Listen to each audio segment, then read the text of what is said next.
English Bible Niv Genesis chapter 13:15.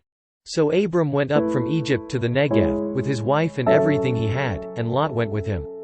Abram had become very wealthy in livestock and in silver and gold. From the Negev he went from place to place until he came to Bethel, to the place between Bethel and Ai where his tent had been earlier, and where he had first built an altar. There Abram called on the name of the Lord. Now Lot, who was moving about with Abram, also had flocks and herds and tents. But the land could not support them while they stayed together, for their possessions were so great that they were not able to stay together.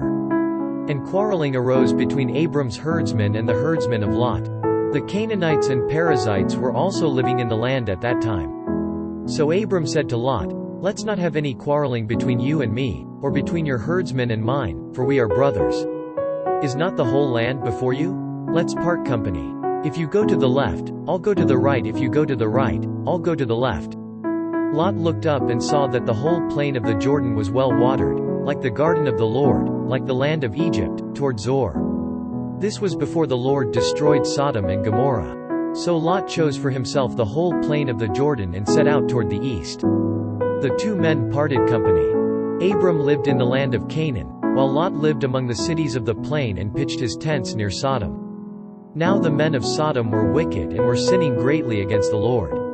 The Lord said to Abram after Lot had parted from him, "Lift up your eyes from where you are and look north and south, east and west. All the land that you see I will give to you and your offspring forever. I will make your offspring like the dust of the earth, so that if anyone could count the dust, then your offspring could be counted. Go. Walk through the length and breadth of the land, for I am giving it to you." So Abram moved his tents and went to live near the great trees of Mamre at Hebron, where he built an altar to the Lord. Genesis chapter 14. At this time Amraphel king of Shinar, Arioch king of Elasar, Kedorlaomer king of Elam and Tidal king of Goyim went to war against Bera king of Sodom, Birsha king of Gomorrah, Shinab king of Admah, Shemeber king of Zeboim, and the king of Bela, that is, Zor. All these latter kings joined forces in the valley of Siddim, the Salt Sea. For 12 years they had been subject to Kedorlaomer, but in the 13th year they rebelled. In the 14th year, Kedorlaomer and the kings allied with him went out and defeated the Rephet in Ashtaroth Karnaim, the Zuzites in Ham, the Emites in Shaveh Kiriathaim, and the Horites in the hill country of Seir, as far as El Paran near the desert.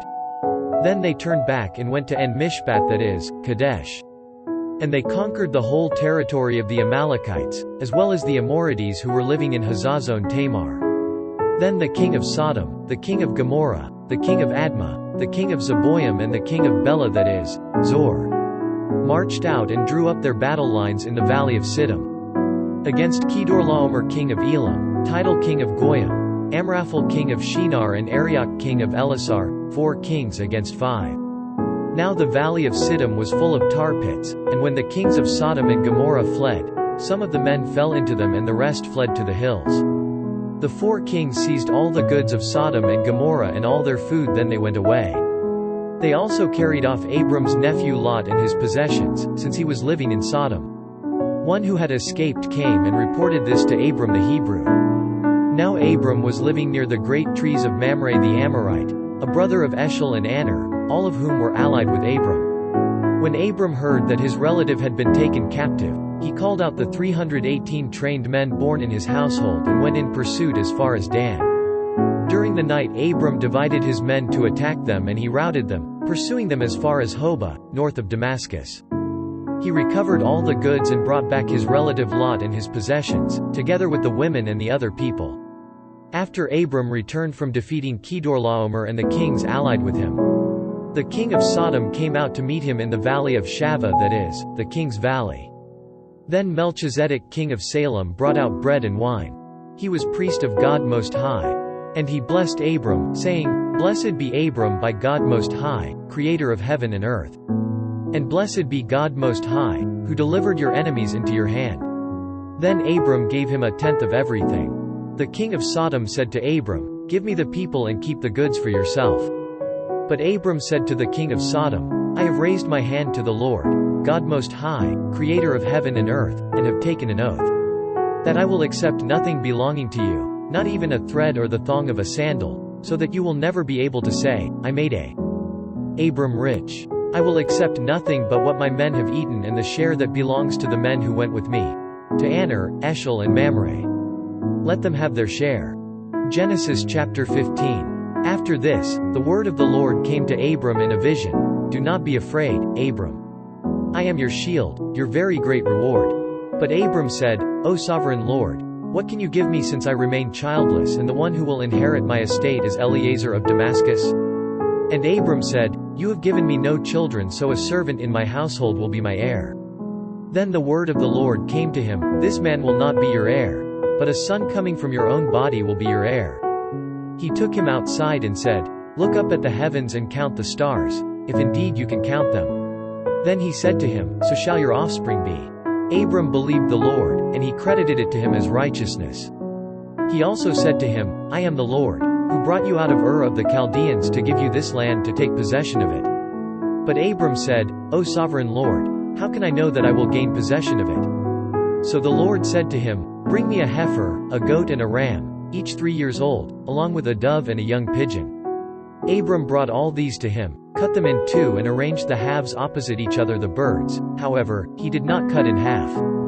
Then birds of prey came down on the carcasses, but Abram drove them away. As the sun was setting, Abram fell into a deep sleep, and a thick and dreadful darkness came over him. Then the Lord said to him, Know for certain that your descendants will be strangers in a country not their own. And they will be enslaved and mistreated 400 years. But I will punish the nation they serve as slaves, and afterward they will come out with great possessions. You, however, will go to your fathers in peace and be buried at a good old age. In the 4th generation your descendants will come back here, for the sin of the Amorites has not yet reached its full measure. When the sun had set and darkness had fallen, a smoking firepot with a blazing torch appeared and passed between the pieces. On that day the Lord made a covenant with Abram and said, To your descendants I give this land, from the river of Egypt to the great river, the Euphrates. The land of the Kenites, Kenizzites, Kadmonites, Hittites, Perizzites, Rephet, Amorites, Canaanites, Girgashites and Jebusites.